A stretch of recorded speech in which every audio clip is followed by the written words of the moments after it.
Good evening. Hello, good evening. Hello. All right. Thank you very much, Bill, for those very kind words. The genius of Catholicism, wow, that's a great expression, and I was just starting to write it down, and then I got called out. I thought I would just say a few words about why I wrote the book, and then ask Jim to come out and spend some time with us, going through some questions, and then turn it over to all of you in hopes that you have questions, not only about the book, but the process, the pilgrimage that I went through, but also about Pope Francis himself, because obviously the book is ultimately about him and his journey, because we're all essentially pilgrims here on earth, right? Because we're all trying to develop a closer relationship with each other, trying to develop a closer relationship with God. So as Bill mentioned, I wrote the book on my pop, and after that was over, was asked to undergo a similar journey to try to figure out who Pope Francis was, to try to answer that very question, who is this man? Because he burst onto the scene unknown from Argentina and kind of captured the world's attention very quickly. And he did as well for me. I was born and raised Catholic, had such huge admiration for priests and for nuns that work all across America. As Bill mentioned, I work at Save the Children, and I've seen in some of the poorest areas in this country, nuns and priests working in those communities trying to help children in particular, but also families of all backgrounds, Catholic, non-Catholics, is their efforts to pull their families out of poverty. But what I saw going on in Rome was substantially different, it seemed to me. There was a sexual abuse scandal here in the United States. There was problems with the Vatican Bank. There were comments about Islam and about women that just didn't jive with my interpretation of what Catholicism was and what the good work that these men and women were doing on a regular basis. But when Pope Francis stood up on that balcony and asked for the crowd in front of him to bless him before he blessed them, it kind of took my breath away. When he paid his own, or offered to pay his own hotel bill the next day, and you've probably seen that famous picture of him offering the clerk some money. Again, this is an unusual character. A couple of weeks later, when he got on his knees and washed and kissed the feet of young juvenile delinquents, including a Muslim woman, and I'd spent 6 years in Baltimore City working with juvenile delinquents, and I've been in those types of facilities, and I wouldn't have the guts, honestly, today to get on my knees and wash and kiss the feet of those kids that had broken the law. I thought that there was something clearly unique about this man. And then, again, a year later, was asked to kind of dig in to try to find out again who he was. So it was a great adventure, and I distilled it down into essentially the three components I think that most characterize Pope Francis' life. It's his profound faith in God. And it's a God that was nurtured by his mother and father, both of whom were immigrants to Italy, but also by a grandmother who was a peasant woman from Italy who stood up on a chair in the middle of a town in Italy and denounced Mussolini. So here was a woman who was devoutly Catholic, but clearly had an incredible amount of courage. And she took her family and her son, Mario Bergoglio, who would become Pope Francis's dad, from Italy and moved over to Argentina to be with other family members. Family business went bankrupt.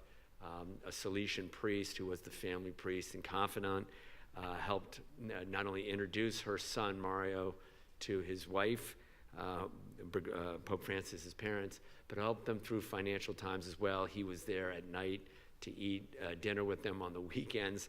I mean, he was a member of the family. And this grandma, Rosa, helped nurture young Jorge Mario Bergoglio, her first grandchild. She lived just around the corner from the family in the Flores district of Buenos Aires, taught him the rosary, taught him the lives of the saints, and also taught him to be open-minded, that even though Argentina is a predominantly Catholic country, and what I learned on the trip was also that to be president of Argentina, until just a few years ago, you had to be Catholic. Then they changed the Constitution, but it shows you the difference in how he was born and raised. Obviously, separation of church and state in America is profoundly different.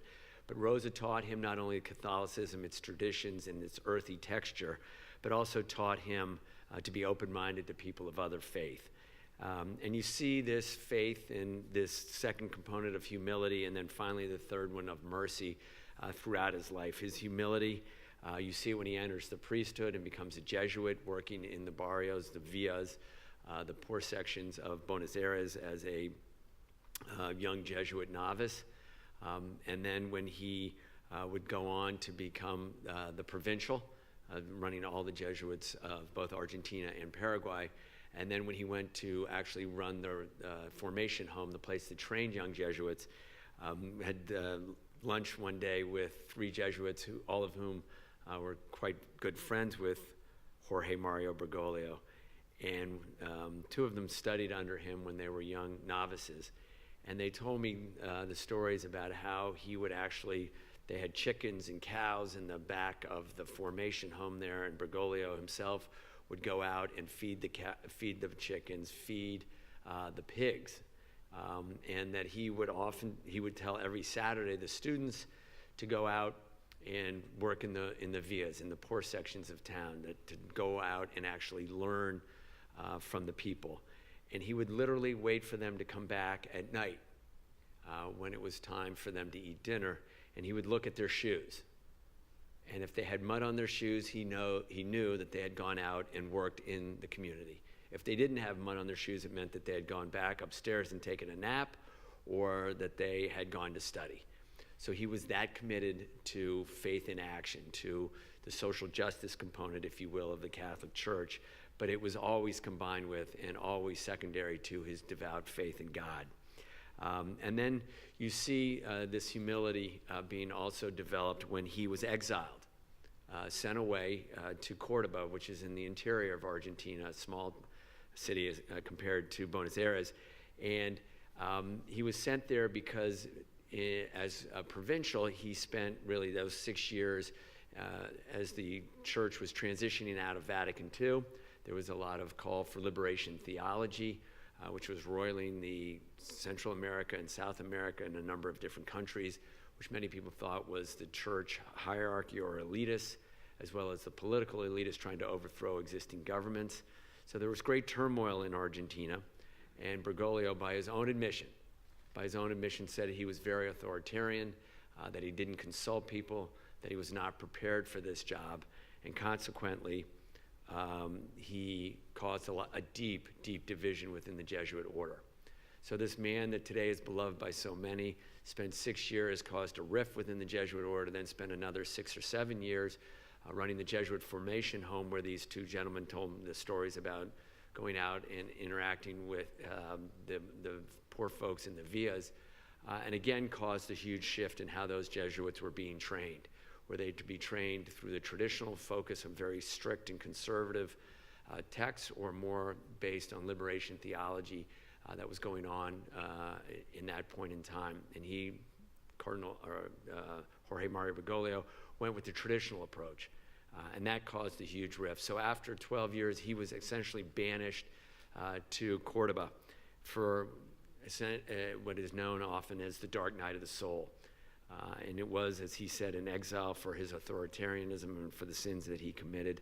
And I went and spent time in Cordoba, saw his room, which was very similar to the room that he lived in Buenos Aires, about the size of, maybe twice the size of this carpet up here, a single bed in the corner, a place to kneel, a place to sit, and a bureau with 3 drawers, maybe about half the size of this podium here. No flat screen TV, no lazy boy, no refrigerator, nothing that so many of us take for granted in our own homes. Very frugal, very humble, very focused on what his boss wants. And his boss, of course, is Jesus Christ. And then lastly, I'm going to tell 1 or 2 stories about his component of mercy, or the value of mercy within his life. You know, when Pope Francis, declared an extraordinary Jubilee of Mercy that just ended a couple of weeks ago, at first I thought it was, you meant to be kinder to each other, maybe perhaps to give a bigger check to, your favorite charity. But Pope Francis is talking about mercy at a completely different level. And let me give you one example of it, which I wrote about in the book. But he told a story that when he was the head of the Jesuit formation home, a woman who lived in the villas had lost her husband. Her husband had left her. She had 3 young children, and the kids mother didn't have enough money to make ends meet and turned to prostitution at times in order to make ends meet. So Father Bergoglio sent food down to the home and obviously interacted with the woman on a regular basis. So just before Christmas, she came up to him and asked to meet with him, and he came out to meet with her. And she said, I want to thank you for the food, but more importantly, I want to thank you because you always called me Signora. And that story and his explanation of the fact that what he was trying to do was to always look and to see how to treat people as real human beings. And that story to me has spoken volumes about the way we interact with people that are either homeless or experiencing difficulties like that woman did. So for me, on a personal basis, it made me think about how I treat homeless people, and particularly the guy who worked outside of our office in Washington, D.C. Do I call him Mr.? Do I know his first name? Do I make eye contact with him, which is another one of Pope Francis's call, to make eye contact. And honestly, so often I avoided folks that were homeless because you think, you're too busy at work, you've got too much to do, your job is too important. Do you want to give them money? No. And if you do give them money, or at least for me, it was giving them money, and he said, do you actually touch their hand? Do you actually ask them their name? Do you actually interact with them at all? And that sense of mercy is a far deeper and more intimate understanding of it than I had ever imagined. He wants us to enter into an intimate relationship, not just with the homeless guy that may be working out front of your office, but also with your family members, your friends, people you don't like, people you love. How do you get into a more intimate relationship with them? How do you enter into the confusion and the chaos, but also the joys in their life? And how do you develop that more intimate relationship with God is at the root of his concept of mercy. And it is an absolute challenge. I mean, he has challenged me during the course of writing this book to my core. He has, as Bill mentioned, I work for a nonprofit called Save the Children. He says oftentimes to very poor people that come to the Vatican and listen to him and interact with him and the cardinals, stay close to the poor. Don't build up. Don't merge with other non-governmental organizations, other nonprofits. Don't lose touch with the people that you're supposed to be working with that are out on the frontier. And for the Jesuits, this idea, and we'll talk to Father Martin about it, this idea of going to the frontier is very Ignatian, very much in keeping in line with St. Ignatius of Loyola, the man who created the Jesuits. But, when I thought of the frontier, the Jesuits have this great reputation of going to Japan and to Asia and going all around the world. But in reality, the frontier can be outside of your door. It can be here in New York. It can be around the block. It can be Robert, the homeless guy outside of the Save the Children office. To go to that frontier, to enter into his chaos and his confusion and his joys, is a frontier that I often, frankly, had never ventured to go that far to. So he challenges me not only about the concept of mercy and to find new frontiers that may be right in our own backyard or in our own neighborhood, but he challenges me in the way I interact at work. Do I really listen to the people that are poor, that Save the Children are trying to work with? Or do I know more than they know and I'm willing to pay lip service to what they think or say, but really I'm going to move forward with my own agenda? Am I going to try to merge with a bigger organization to amass more political power, a bigger budget? Or am I going to stay close and attuned to the needs of the poor? The Jesuits have this saying made famous, and Father Martin will tell us more about it, that you're supposed to be a man or a woman for others. And that has evolved over time to be a man for and with others. And I think ultimately that is what the Pope is challenging us to do. He's got a great line in The Joy of the Gospel in which he talks about leaving your comfort on the shore, to leave your comfortable way of living and your concept of life and to venture out and to give your life away. So that is a huge challenge as well. I hope if you buy the book that he consoles you, but that he challenges you at the same time, because like a great teacher, and so many Jesuits are just that, wonderful teachers, he challenges you to look at the way you're living life, to live it more fully, to live it more alive. But that is, especially for this American who's quite comfortable with my routine, quite comfortable with my family life and my friends, it's a huge challenge. One last thing, he calls it the joy of the gospel. And for so often, for those of you who are Catholic, you hear the expression Catholic guilt, and that things are done because of Catholic guilt. This guy doesn't talk about it that way. He talks about it in joyful terms. He talks about it in the sense of the energy that a almost 80-year-old man has every day to get up at 4:30 in the morning, to go to daily mass, to say daily mass at 7 a.m., and to go about trying to make the world a little bit better, person by person. And that ultimately is what makes him such a great leader, such a fantastic teacher, such a challenge, but such a joy-filled man. So I thank you very much for coming, and I'm looking forward to talking with my buddy Jim Martin, who I hope is here. So we'll sit down. Father Jim, come on out.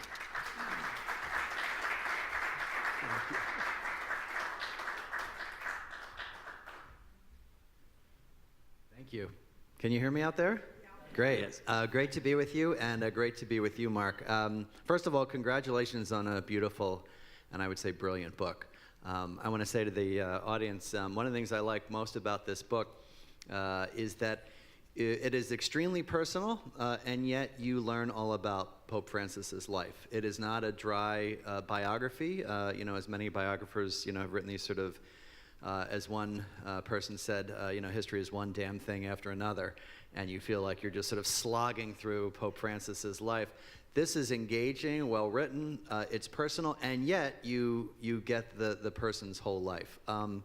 So congratulations on this brilliant book. One of the things, I have a lot of questions. Just stop now. One of the things, I think there's, I have a lot of questions, and afterwards we'll have a chance to hear questions from the audience.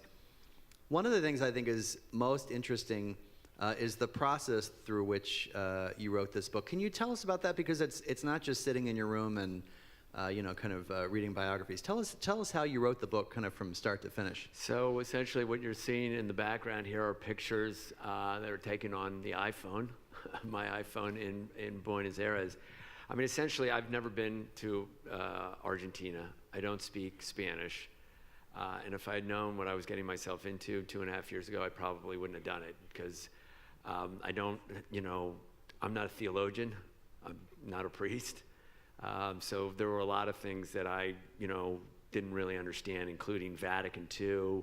I had studied liberation theology at Holy Cross College, so I had some sense of that. My father was very attuned to that political and religious movement. But essentially jumped into it with a couple of interviews lined up in Buenos Aires. And an amazing story. I don't think I ever told you this one. Was when I was headed down to Buenos Aires. I had a nine-hour layover in Miami. My brother invited me out. He was going on a motorboat for the day. And I said, no, I've got to study, about Pope Francis. And he said, just come out. And I was like, okay, fine. So I went out, and the guy who was on the boat with him had a buddy, and his buddy's from Argentina. And I'm like, wow, where in Argentina? He says, Buenos Aires. And I'm like, wow, I'm going to Buenos Aires. And he goes, well, let me know if you ever need to, meet anybody in Buenos Aires. I know a lot of people there. And I said, wow, that's great. I don't know anybody. Do you know anybody who would have known Pope Francis? And he goes, my brother's best friends with the mayor. Wow. And I'm like, your brother knows the mayor knows Pope Francis. And he connects me to the mayor's chief of staff, who is, I'm not lying to you, Father Jim, 29 years old, who grew up in Bethesda, Maryland, where I live, and whose mother and father's door I knocked on when I was running for the state legislature. And the guy said, I was a 14-year-old kid, and you came to our house, and you were very polite to my mother. What do you want me to do? And I said, well, do you know any of the Pope's friends? And he lined up, 20 interviews for me that make up the bulk of this story. So it's providence. It was unbelievable. Yeah. It was truly luck, and it was, and that every interview I'd say at the end, is there somebody else I should be talking to? So I met Rabbi Skorka, who's, good friends with the Pope. And at the end of that, he connected me to another rabbi who connected me to a guy, a Jewish man who lost his daughter in the bombing of the Jewish Community Center in '94, who had interacted with Pope Francis. So one interview led to another. And over that journey to Argentina, gave me a good sense of his childhood and the priests that he interacted with, his whole educational process, and then these folks. Because the book is not a discussion with, Cardinal Poli of Buenos Aires or anybody in the government. It's with, the priests, the nuns, the grieving parents, both Catholic, Jewish, atheists that he has had an impact on, and it's their story. It's not a historical biography in that regard. I mean, it's contextualized. So the trash guy that I met, Sergio Sanchez, who's an incredible character, who's really good friends with the Pope, the guy who collects garbage, became a garbage collector because he lost his job in the 2001 recession. So I talk about why that recession happened for a page and a half, which I didn't know anything about, but then it's told through the story of his life and the impact the recession had on him. Yeah, I found that a much more accessible and inviting way to get to know somebody instead of the forced march. So would you say, was the bulk of your research done in Buenos Aires in these interviews? Yeah, the bulk of it was in Buenos Aires, but then there are, Argentinians here in New York, there are Argentinians in DC that I talked to, Jesuits, non-Jesuits. There's a couple of guys Argentinians in DC who were new economists who worked in the governments. They connected me. So it's like a jigsaw puzzle. It's like a pilgrimage. It's when I got on the airplane, John Meacham, who's the editor of the book, sent me a note and said, "Happy hunting." And now I understand what he meant, because you're hunting around, you're trying to find out, if that guy, when I met with Sergio Sanchez, and he starts telling me these stories, and I'm in his trash recycling plant, and the seagulls are flying overhead, and the pigeons are over there, and there's junk everywhere. Can you say crap in this place? Okay, but there's junk everywhere, right? And he's telling me that he's good friends with the Pope, and he's 5'8", 200 pounds. He's got a big tattoo of the Blessed Virgin Mary on his bicep. And you walk into this facility, Father Jim, and on the wall over there, right where that exit sign is, there's a statue of Mary. And it's made out of cardboard, which is their job. And she's wearing a trash collector's union outfit on. They're not technically union guys, but they're essentially a cooperative. And that was the outfit he wore when he sat in the front section when Pope Francis invited him for his installment mass. And he's telling me the story about how after that installment mass, he is in the back room hugging the Pope. And I go, "You were hugging the Pope after, he's taken off his vestments?" And I made the interpreter ask it a second time because I couldn't understand it. And he goes, yeah, I was in there. And I said, "Well, where are the presidents and the big shots?" And he goes, "They're in another room in the back behind a rope. I'm in with the Pope." And he's telling me solidarity for the poor, keep pushing, keep fighting. And those stories, weave through the book, because that shows the commitment he has and the interaction he has with Sergio Sanchez and his friendship with Sergio Sanchez, and where he hangs out on the weekends and on his days off are with Sergio Sanchez. It's not with, the big shots. And that was really how I tried to weave the stories together. Well, and you get to know him better because, as you say, he hangs out with those people, not the big shots. And had you interviewed the big shots, you would have gotten these sort of bland sound bites that really wouldn't have contributed very much to the story. It dawns on me that you're going to the margins too. In doing this book. I want to ask you something. One of the things you said early on in your presentation is the way that he would look people in the eye and greet people. It reminded me of the way you described your father, just kind and generous. And did you see parallels as you were doing these two books between your dad and Pope Francis? Yeah, I did. My father would be appalled if I was comparing him to a pope. He'd be like, he's crazy. But my father and mother both went to mass on a daily basis. And I think, as a son looking over and seeing your parents get on their knees, even when they were, very accomplished, and realizing that they needed help, sends a pretty powerful message. And I think their devout faith drove both my parents, but my father and, Pope Francis definitely have that connection and that need to interact with God on a daily basis. And I think they're very, Jesuitical in the sense that, or Ignatian, I guess, spirituality in the sense that they see God in everything and in every interaction. So you either believe God's here or God's nowhere, right? Because God's just not going to be on the Upper East Side and, not here. And that's a pretty powerful thing, because I think that's what gives them their joy. There's a difference between happiness and joy, because you can be joy-filled but not necessarily happy. You can be having a bad day. But, my father treated, kids that were little kids, insignificant, kids from the neighborhood in which I worked, the same as he would treat the governor of Maryland. And I think Pope Francis has that, every interaction is a chance to see God and to make a difference in a person's life, even if it's just one person. I struggle with that, though, because I want to have a big impact, because, you want to make a big difference. But these guys are focused on the moment and on the person, and not looking over, your head to see if the cardinal's behind you. Yeah, I'm glad you said that, because I found that in the two books. I really saw the connection in those two books, and I found it really touching. This faith in action, you would say this, really, because your father was so active. Pope Francis is very active, but also that ability to see God in the other person, no matter who they are.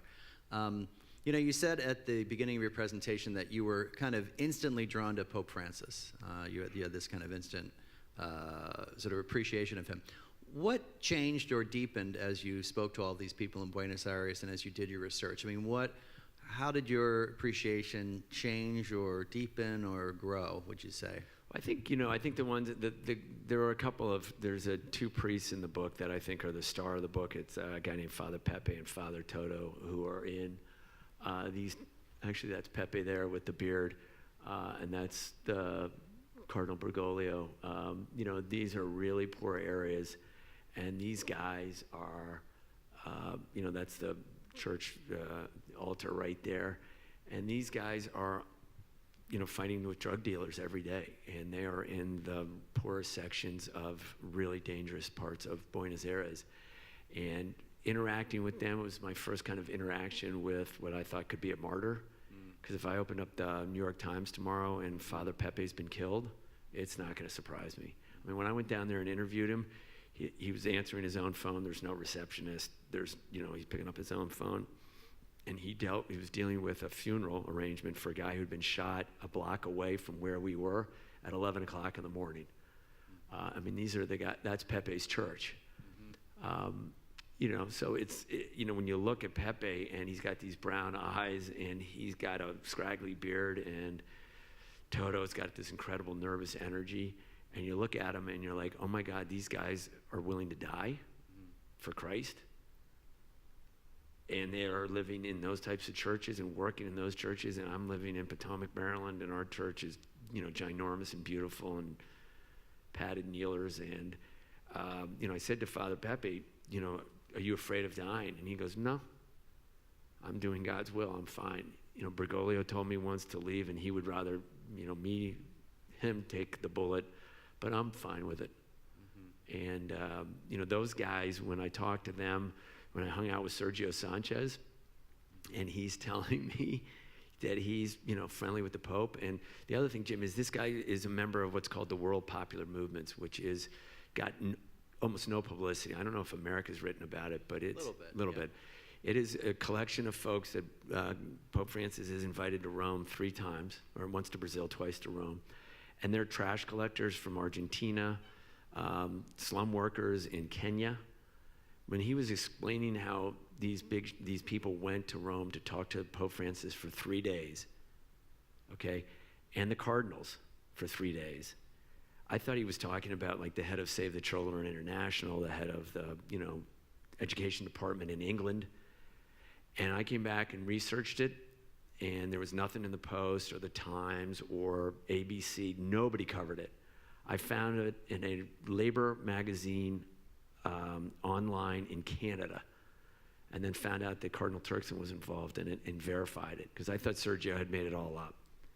Because he told me how when Bergoglio and Pope Francis sent Turkson down to Argentina to learn from Sergio and his people, to learn from him, Sergio drove him around Buenos Aires in a used ambulance because people didn't get killed in used ambulances, and that he then got sent over to Rome to talk to these cardinals. And he said when the offertory thing came down, he had brought one of those dumpsters that collects garbage, and they filled it all with plastic and cardboard and trinkets from around the world, and he rolled it right down the middle of St. Peter's. And I'm like going, can you believe this? No, and those were their gifts. Those were their gifts. Those were their gifts. Mm-hmm. I mean, it's not, in a gold plate and a wad of money. It was like, shards of clothing and cardboard. Mm-hmm. And when I saw that or heard those stories, I mean, first of all, I thought he was, crazy, making it up. And then I'm like, wow, that is so beautiful. Yeah, and it's closer to what Jesus experienced. Yeah, which is what we're supposed to be doing, right? What does that do to your own faith? I mean, it's at one level it fires me up because I'm like, wow, these guys are living it, and you can really feel it with them. And, when Pope Francis reaches out to Sergio Sanchez and invites Sergio Sanchez, a nun and a teacher, to be his 3 guests along with his family, that's pretty impressive. Would I invite, if I became governor of Maryland, would I have Sergio Sanchez in his, trash collector's outfit in the front row? No. I'd have somebody who gave me $1 million or something like that, right? But you might now. I mean, now that you've had that encounter. Yeah, well, I don't think I'm going to run for governor or anything like that. But I mean, but it makes you think, right? Yeah. And that encounter, so that reinvigorates my faith. On the other hand, when he says, stay really close to the poor, and don't build up your organization, and don't amass power. I'm used to a 3 to 5 year plan. I'm used to cutting expenses, driving revenue, making sure I deliver. And he's listening to the poor. So sometimes I think Pope Francis is a prophet and a genius. Sometimes I think he's completely naive and not going to.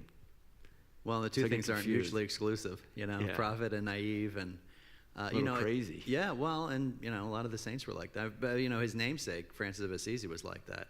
I was curious, and I was happy that you talked about the division that he had caused as a provincial or regional superior in Argentina. Even in your presentation, it's very well described in the book, talked about how he himself said he was rash and authoritarian, and he sort of drove a wedge in the middle of the province and kind of split the province. Did you talk to people who were still smarting from that, who might not have been his fans or might still be suspicious of him? Yeah, definitely. There are folks that are still very much in pain, and he caused a reaction where, grown men, 60-year-old men, will sit there and shake their head and go, it was the most wonderful years of my life. And he's like a patriarch to me, like a father figure. And they get choked up. And then other men will sit there and shake their head and go, he's, complete hypocrite, and he caused incredible pain. And I think he, in your magazine, America Magazine, talked really clearly about his sins and his shortcomings and his authoritarian nature. And he wasn't prepared at 36 years old to be the head of the province, right? And he wasn't prepared to deal. I mean, that's an amazing time, 73. You're, 8 years out of Vatican II. Wow. You got liberation theology just percolating around, and you've got revolutions in Central and South America. You've got the beginning of the dirty war in Argentina, and a 36-year-old guy in the middle of that. It's pretty chaotic, and he knows. He has said he wasn't prepared for that. So yes, he still causes, great admiration and love, and also, pain still today. Yeah, it was a hard time, and as you say, rightly, he was 36. He said he was too young. He said that was crazy. That was one of the quotes in our interview in the magazine. And I've told you this story, and I can say it publicly. When he was elected, most of the people in the Jesuits who knew him, from his time in the 70s and 80s, because then he becomes Archbishop of Buenos Aires. And the memory of the Jesuits was this guy who was authoritarian and didn't listen and, was really divisive. And so when he got elected, most Jesuits thought, oh my gosh, who is this guy now? And of course, he changes, he sees the sort of downfall, the downside of his authoritarianism, and he grows. I mean, I always say, be careful of grudges from 40 years ago. That's the other thing. Yeah. I think that's a really important part of the story is the question, how does a guy rise to power at such a young age? How does he turn around, have a dramatic crash, and then come back as a different leader? I mean, it's almost an American story, and a rise, a fall, and then a rise back, but as a completely different person. So that's the book is trying to probe that. How does a Jesuit become Pope? Because you guys all take commitment that if another Jesuit is trying to aspire to higher office, you're supposed to report him, right? Yeah, so we call it the promise to rat somebody out.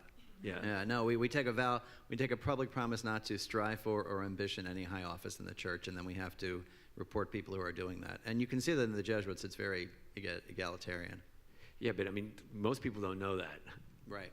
That if you're trying to get a promotion, right, and your colleagues are supposed to say, rat you out, I guess, as you said it. Yeah, and the irony is, it's an interesting structure. Well, it does, and it really makes for. I'll tell you a very brief story. This is your night, not my night. The new Jesuit superior. We elected a new Jesuit superior general, Father Arturo Sosa, and I think this is such a beautiful story that someone told us last night from the general congregation. And this goes to sort of who Pope Francis is and what environment he comes out of. The current superior general had to offer his resignation to the general congregation, and the current superior general was Father Adolfo Nicolas, who was kind of declining. He gets up in front of the general congregation and says the reasons why he should resign.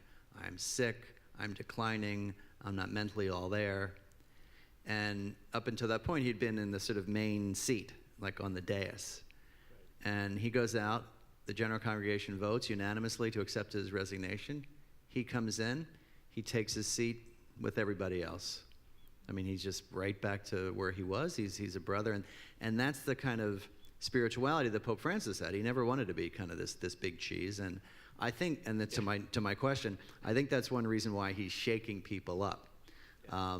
And I wanted to know before we turn it over to the audience, I wanted to know how you felt. I mean, here's someone you admire so much, that I admire so much, who really is, I think, a saint. So much. Well, there's a good deal of antipathy towards him in the church. Where do you think that comes from, based on your research, and certainly based on kind of at ground zero where you were? I think he's a challenge. I mean, whether you're quote conservative or progressive, whether you're a Democrat or a Republican or an independent, we want to put him in a box, and he doesn't fit in any box. And I think he told this story at the end of the Extraordinary Jubilee of Mercy, which I think is incredibly powerful. When they bring the woman who's caught in adultery and say, should we stone her? Which is the rule of the day, right? Mm-hmm. And Jesus says, those without sin cast the first stone. Everybody leaves. And then Jesus is sitting there, drawing with his finger in the sand. And he says to the woman, where did they all go? And she said, they left. And he goes, I do not condemn you either. Go and sin no more. But surely, Christ knew the woman was going to sin again, right? Because we all sin. Mm-hmm. And, Bergoglio, Pope Francis has said, you can choose either mercy or misery. You can stone the woman, and that's the rule, and you stone her, or you can forgive her, and you can show mercy, and you show mercy over and over, 7 times 7 times whatever that is, and people will change their behavior because they feel that love. And I think that is where he's coming at it from. And if when I was down in a Catholic church down there that he started, created out of a vegetable shed, and the Jesuit running it walks in there and there's water leaking down, and he's got his dogs, and the dogs start licking the water off the altar, that's a different Catholic church than I look at, And if you're going to play by the rules, and that's the way you see the Catholic Church is, and this guy's saying, don't go and sin anymore, but we're going to forgive you and provide the mercy, that's different than, the strict Catholic interpretation. I think he's challenging, but he's also challenging if you're pro-life, are you also against the death penalty? Because he talked about the death penalty when he was in town, right? And he comes at you. We have a nice SUV. He's getting in a Fiat, and he's 76 years old with one lung, and he's got sciatica, and he's sitting in the back seat of a Fiat, and it was just getting much better gas mileage than our car. So he's challenging everybody. Yeah, he's making them uncomfortable. And Yeah, I think that's, people don't like to be uncomfortable. I mean, that line out of the Joy of the Gospel about leaving your comfort on this, that's a great line. Well, and also, as you say, Love that line. not only is it mercy over misery, but it's seeing people, as he said in Amoris Laetitia and elsewhere, in the reality of their lives. Like the woman who's caught in adultery had a situation, and it wasn't that Jesus was coming in to just sort of impose rules on her. And I think for people who prefer to live just in the black and white world, he's saying, no, there are a lot of grays. And that's threatening too, because that's a kind of encounter of a different sort. You talked about, which I'm glad you brought up, because I love that image of touch the poor person. And he means, as you said, touch them, literally touch them. But another way of encountering them is encountering them in the complexity of their situation. And that's threatening too. Yeah, and you said it more beautifully than I was trying to say it, but you did it very well. It's that there's gray in life. And, again, the Jesus story, he could have just said, yes, that's what the law says, she gets stoned. Or, the woman who's a prostitute, he could have said to her, I'm glad you got the food, or you behaving yourself. Right. But he called her Senora, which is, treating you as a human being instead of saying, you're a hooker or, other lines, other expressions. Or you're just an object for charity. Like, here's the $10 and and that's not what he's talking about. It's not, hey, we just fed your kids. I feel good about myself. I'm going to go eat dinner. I mean, he's entering into the chaos and the confusion, but also the joys of her life. And that takes time, and that takes, intimacy. And I think, I'm doing this because it's like hard. It is hard. And I don't know that I like being comfortable. And I don't know whether I want. Well, who doesn't? But it's the call to be, as Jesuits say, with Christ poor, because that's what Jesus chose. And so there's a meditation in the spiritual exercises where, you hear it's a great meditation. St. Ignatius in the spiritual exercises says, imagine some temporal king, maybe like your father or someone that you would follow on earth. And how would you respond if, Sergeant Shriver or Jack Kennedy or whoever is one of your heroes, Nelson Mandela, said, I want you to come and labor with me and work with me and eat the same food that I do. This is what Ignatius says. Be content, and in that meditation, you sort of evoke this feeling of, yes, I would love to follow Nelson Mandela or whomever, And then St. Ignatius says, now imagine Jesus. How much more, he said, would you sort of go to follow Jesus, and would you be content to eat the same food that he does and live the same way that he does? And part of it is going to the margins and finding people and meeting people who are like that, in whom you see Christ. And so it's called the Call of the King, and it's a tough meditation. One final question. I do want to open it up to questions for the audience. This is such a rich book. People find out a lot about Pope Francis, about the Catholic Church, as you say, about Argentina, about you, which is interesting. Do you have, and I know this is an unfair question to ask an author, do you have a hope of what a reader would take away from this? If you would say, boy, I really want the reader to understand this, what would it be in the book? I think it would be what you just talked about, which is how challenging this is, but to take it seriously. Because I think it's like literally can change your life in a positive way, because it makes you look at things completely differently. What you just described, if you really take that seriously, it's. I don't think everybody's cut out for the priesthood or to become nuns, right? or become the Pope, right? Yeah, or to become the Pope. But it will impact, I think. For me, it impacts the way I look at homeless people now. It also impacts the way I look at people that I don't necessarily like too much at my work. And am I doing it perfectly? Absolutely not. But I think it makes you understand to be a little more sensitive to them. They always say that prayer is not for the person you're praying for, it's to change you, or that I've heard that. So I think if they read this book and they see the example of Sergio Sanchez or Father Pepe or Father Toto or the rabbis that I talked to in there or the mothers, that I interacted with, they're all changed. I'll tell you one quick story. The woman who son got killed in the fire down there on New Year's Eve.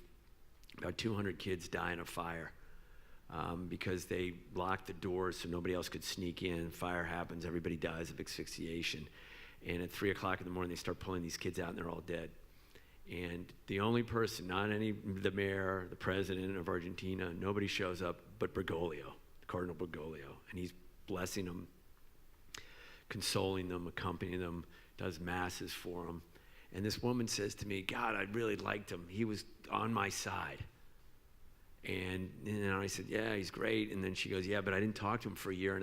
And I said, what happened? And she goes, he went out and reached out to the guy who owned the bar that killed my kid. He sent him rosaries and sent him notes. And I couldn't believe that. And I criticized him in the press. He was horrible to doing that. And then I said, well, what happened? And she goes, well, it took me a while, a couple years, but I realized that you got to be there for everybody. You got to be there for the grieving mother like me, and you also got to be there for the person that caused the crime. And that's what he does. He raises us above that, and he tries to build community. So if you can, for me, it's like, I want to criticize you because you said something wrong, or I like you because you helped me out here tonight, or you came.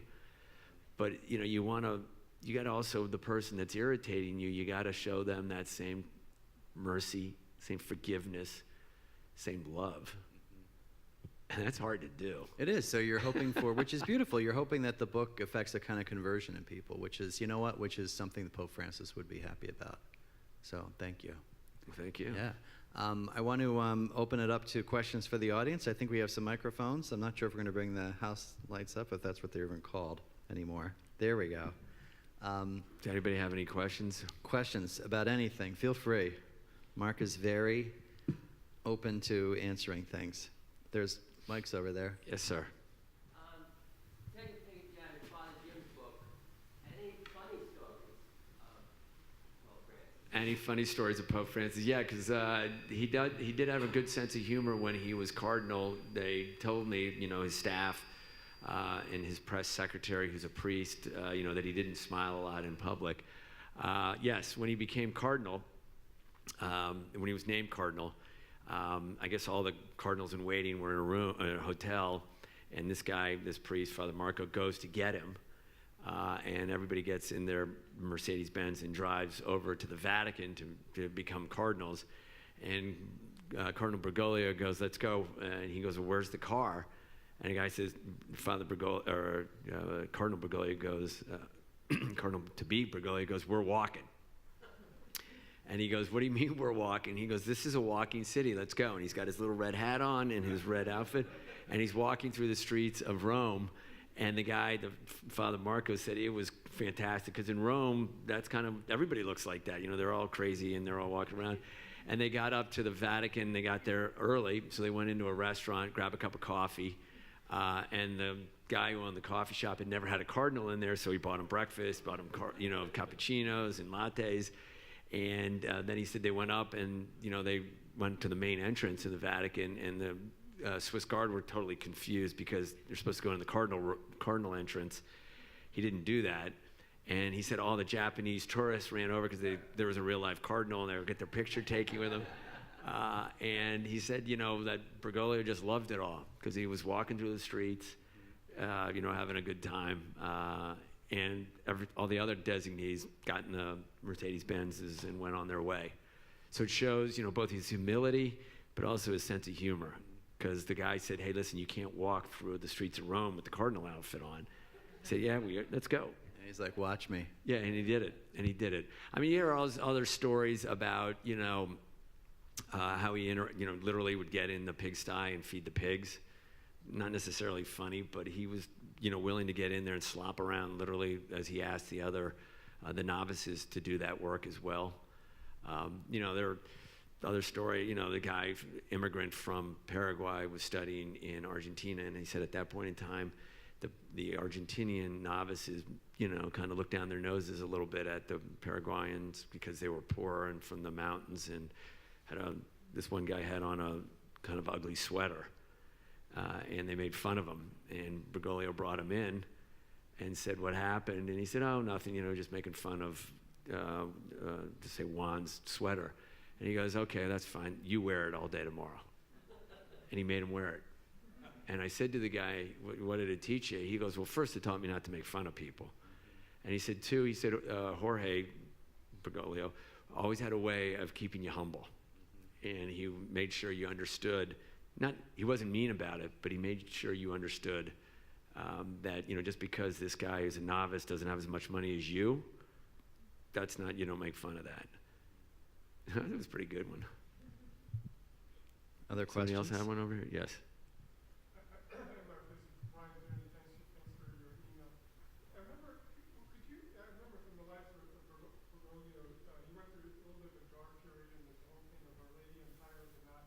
Yes.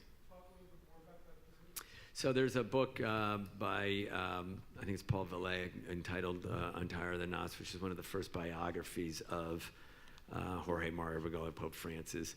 And it's around his affection for an image of Mary literally untying knots, which is, if you pray to Mary, she will untie the knots in your life. That's the image, as best as I understand it. And it was around, the issue around when he was exiled to Cordoba. I didn't get into that issue because I thought, frankly, Paul Villay discussed it. And my book is more of a quest biography. It's not a traditional biography in the sense of these, as Father Jim said, these are the 10 events that led up to this 11th event. So he is in that quest to untie knots, almost every day, as far as I can tell.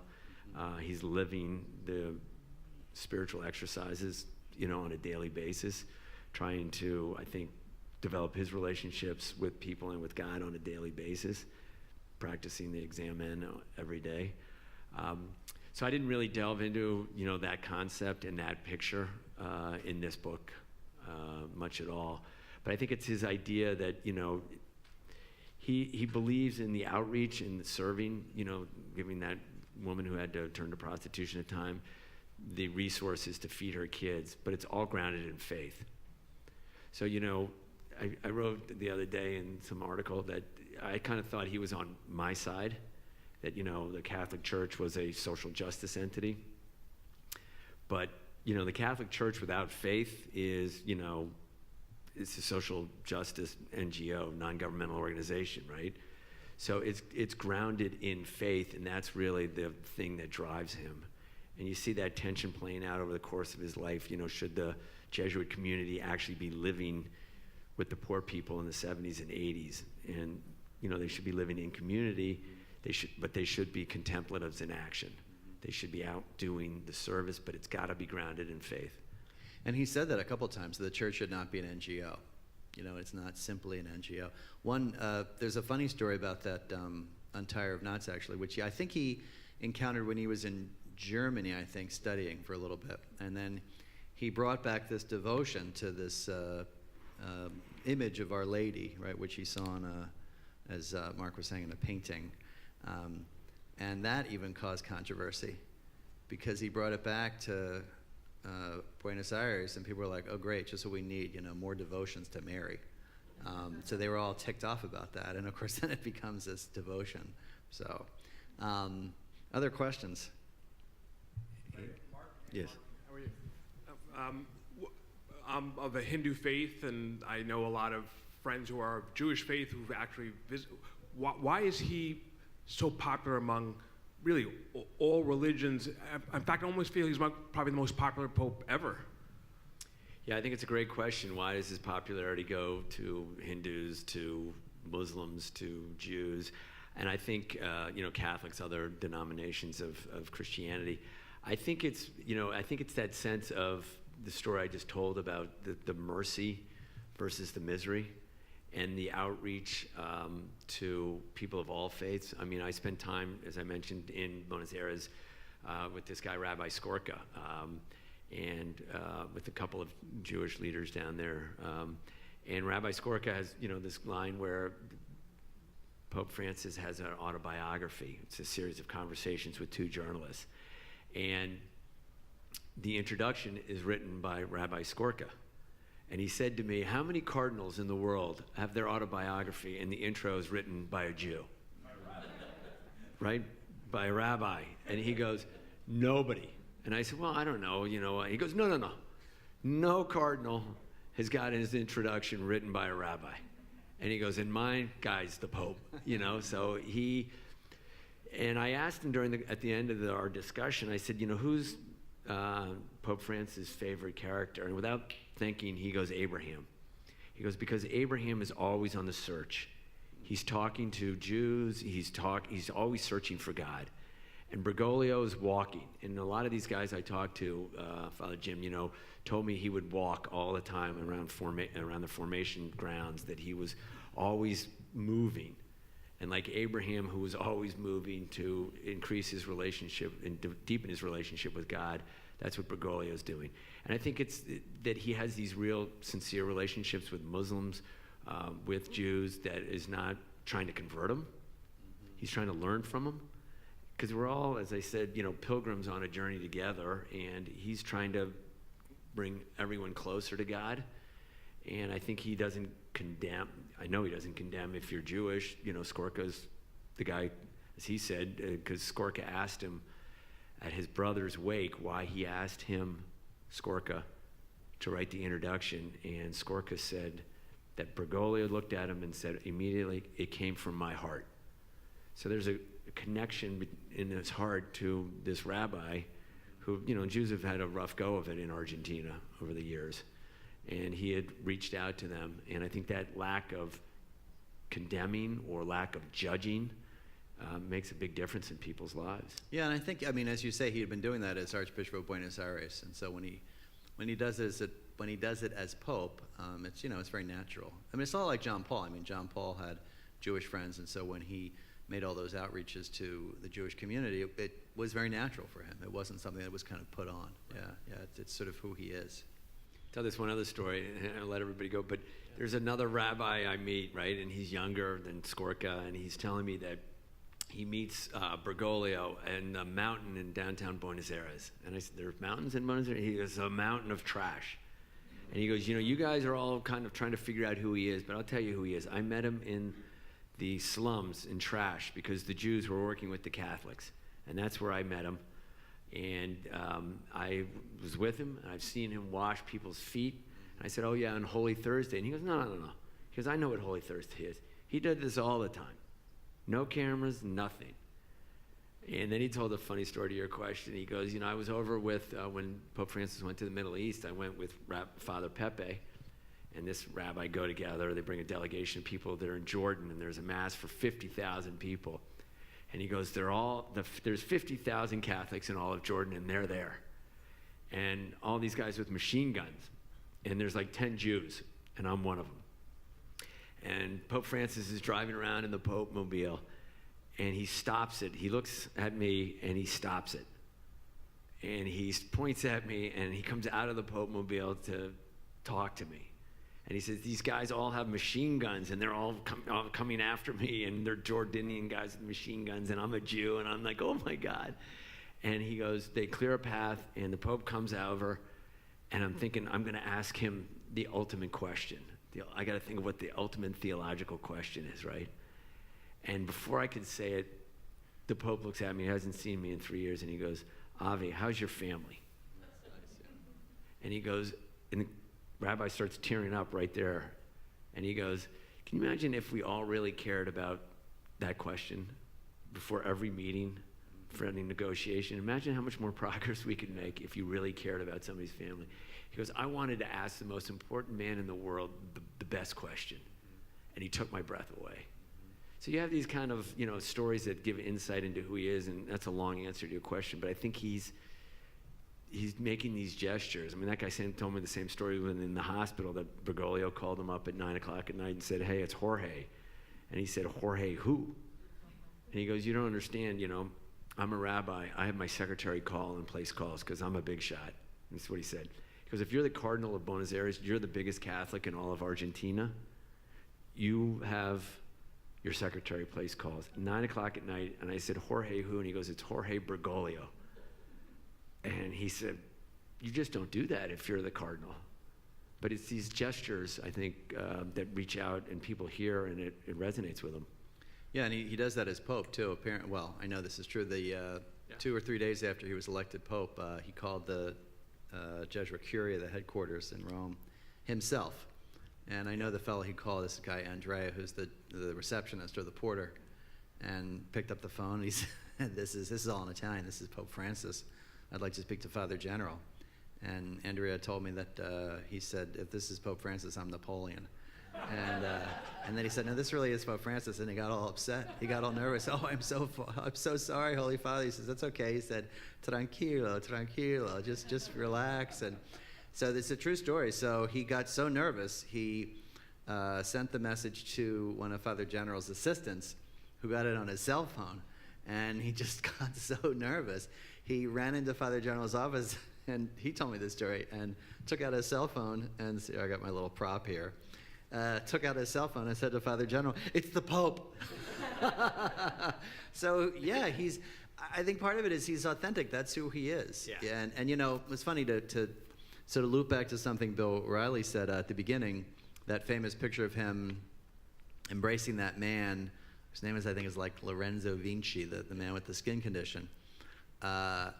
You know, Bill was saying, you know, it would be something that would be difficult to do. You were talking about, you know, difficult things for you to do. I think that would be difficult for me to do.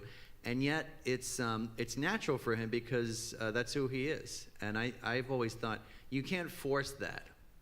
You can't sort of force that sort of spontaneity and that sort of authenticity. It's either there or it's not, right? Yeah. You either feel uncomfortable around someone like that, or you're already comfortable. And he's already comfortable, you know, sort of being in the mountain of trash and being with people. And I think people sense that. They sense that kind of authenticity. Regardless of their religious Yeah. affiliation. And I think it reminds me of Jesus, that his words said something about his actions, and his actions said something about his words. They're linked. You know, it's very authentic. Other questions before we end? Yes? I have a question about your subtitle. Thank you. Pope Francis is notorious for being difficult to pin down, to you know, pigeonhole or to categorize. And also, my fervent hope is that he is in very early years of a very long papacy. I hope and pray. Is it possible to really know the real Pope Francis? Do you feel like you accomplished your quest, or do you think that the subtitle begs for a sequel 10, 20, 30 years down the line? Well, it's a great idea. I mean, I think, you know, honestly, the subtitle was to try to add some, you know, mystique to it. But I think, you know, upon reflecting on it over the course of when the title was chosen to, you know, going on this conversation tour, you know, I think the real Pope Francis evolved. You know, he's a pilgrim, so he wasn't, you know, Pope Francis 10 years ago. He had, you know, elements of it, but it's all developing. And I think he's going to be 80 on Saturday. And I just did an interview with Charlie Rose, and he told me that they've got the Pope's choir is going to sing for the Pope. And I said, I don't guarantee you, but I bet you he's going to do something else. Mm-hmm. He's, you know, I don't even know if he knows what it is, but he's evolving. So the real Pope Francis is like an onion, and he just keep peeling off these layers. But the quest was, you know, who's the guy really, as compared to, you know, these, you know, stories that you hear. Are these stories real? When I got asked to write the book, the thing was, you know, who is he? And the answer to me is whose he is. WHOSE, and he is really belonged to Jesus. I mean, it, you know, kind of sounds obvious, but he is like completely focused on it. And he turned me down when I tried to get the interview for the book, which was supposed to be the last chapter, and I've kind of just gave away the ending, but it's no big deal. But it's, you know, Cardinal, I mean, I pulled out every stop I could, as your reporter is supposed to do. But he turned me down, and upon reflection, you know, 3 or 4 days later, I'm like, he should have turned me down. Because everything a good teacher is teaching it's already out there. His example, his friends, his homilies, his talks, who he's meeting with.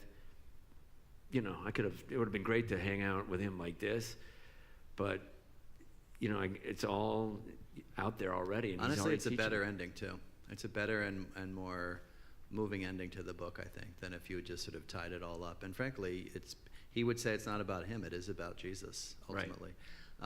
So I want to thank the Sheen Center for inviting us. I want to thank the great Mark Shriver.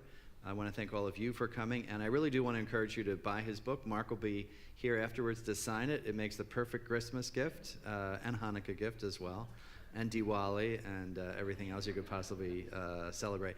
Thank you very much, and thank you, Mr. Shriver, Thank for you. your wonderful book. Thank you, Father Jim.